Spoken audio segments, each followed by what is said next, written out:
Hi, I'm Joe, and I'm here to talk about some exciting news we've been watching here in Davra over the last month.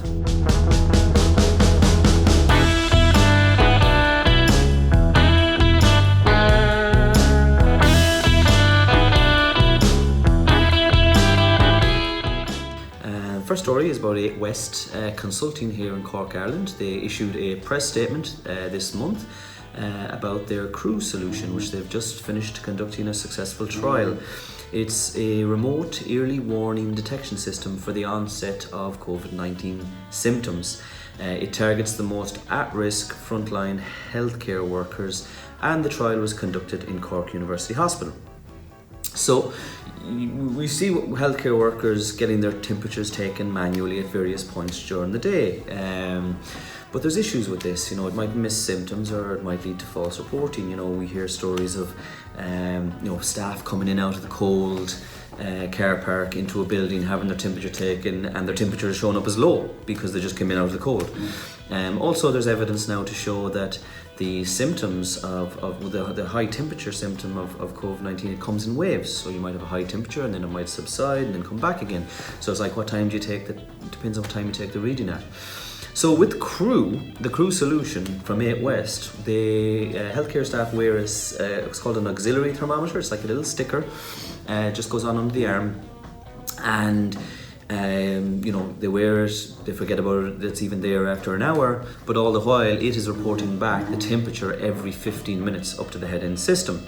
And then the head-end system's taking all this data in, looking at the trends, and if it sees a condition being breached, like too high a temperature for too long period of time, it triggers off a workflow. So 25% of the cases of confirmed cases in Ireland are the healthcare workers, and I think this is probably reflected all around the world. So the ability to basically detect the onset of conditions in healthcare workers quicker obviously means that you can get them isolated quicker, get them tested quicker. Ultimately means less colleagues passing on the infection to their colleagues, less passing on to patients, or when they go out into the wider community, passing on the infection there. So we're delighted here at Davra to be supporting 8 West with our Davra platform.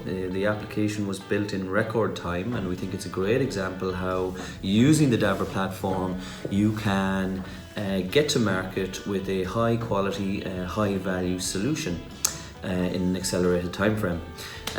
We're going to be posting some links in the description here, just showing you some of the excellent press that 8 West have received for the successful trial, and I'm sure we'll hear a lot more on this as it expands out further.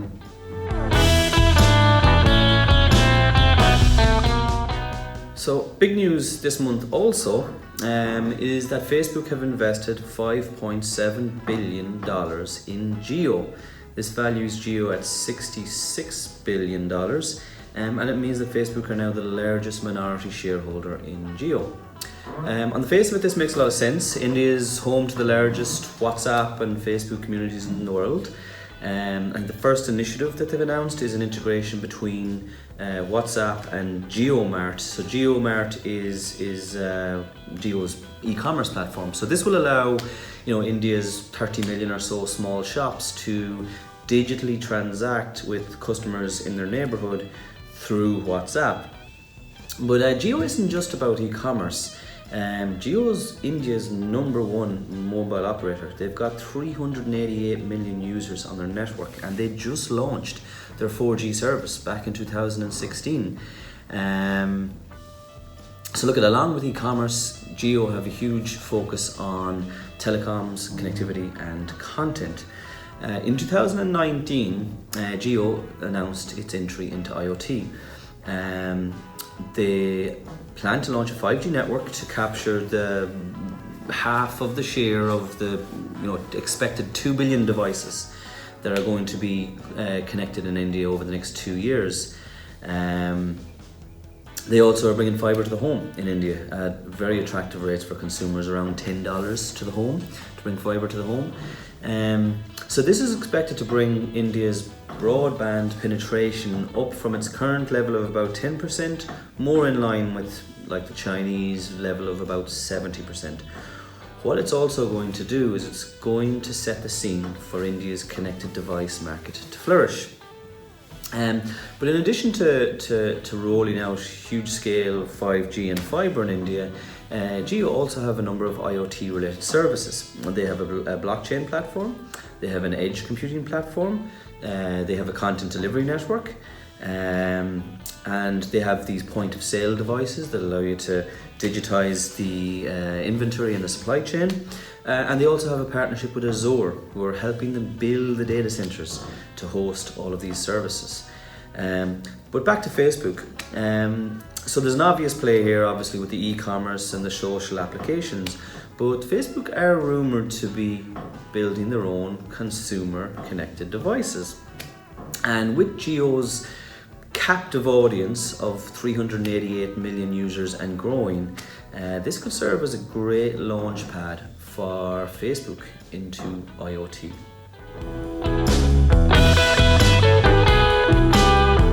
Final story this month is a security related story, and NIST have this month released the final draft of their security and privacy controls for information systems and organizations, which for the first time offers guidance for security related controls for IoT devices.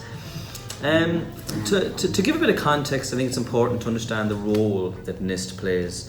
So NIST is the National Institute for Standards and Technology in the US. They were founded in 1901. Probably the first big achievement of NIST was in 1905 when they standardized measures. So in 1905 there was 8 different measures for what a gallon was, and there was 4 different measures for what a foot was. And it created a lot of confusion. So NIST convened the National Conference for Weights and Measures, and they distributed uniform standards for feet and gallons, and that's what they remain today. NIST continued over the years to offer guidance on standards and safety to multiple other industries, from electricity safety, fire regulations, airplane safety systems, to name a few.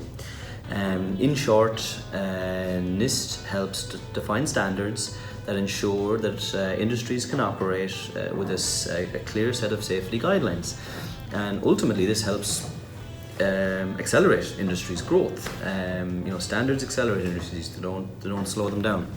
So fast forward to cybersecurity, and in 2013, in response to some cybersecurity attacks that were going on, and Obama issued an executive order titled Improving Critical Infrastructure Cybersecurity. NIST stepped up to the plate, and in 2014 they published the framework for improving critical infrastructure cybersecurity, or CSF it's called, and in 2018 they released version 1.1 of it, so they maintain it.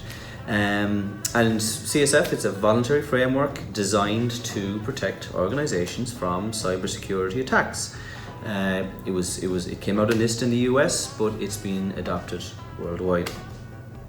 So with IoT, there's a new attack surface that has kind of emerged, which is the IoT devices.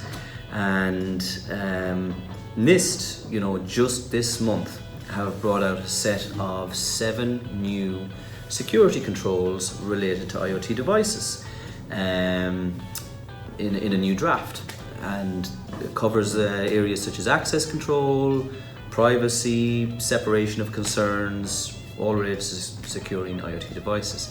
So who will this affect? I guess, straight away, device manufacturers are going to need to follow these, make sure that the security controls are built into their devices, or the devices can support those security controls. System integrators and solution architects are going to need to make sure that the solutions they architect and the way they build the devices in and configure them adhere to these guidelines. Because what you're going to see is, tenders that come out, RFPs, RFIs, they're going to have adherence with these security controls in there. So you won't win a tender or a bid unless you can show that you are following the NIST guidelines for IoT devices. So it does look like this year NIST are set to clear up the confusion around what a truly secure IoT device is, similarly to how they cleared up the confusion about what a gallon was back in 1905. Really a great thing for the industry. So look, that's all the news from me this month. Catch up again next month for more exciting developments in the world of IoT.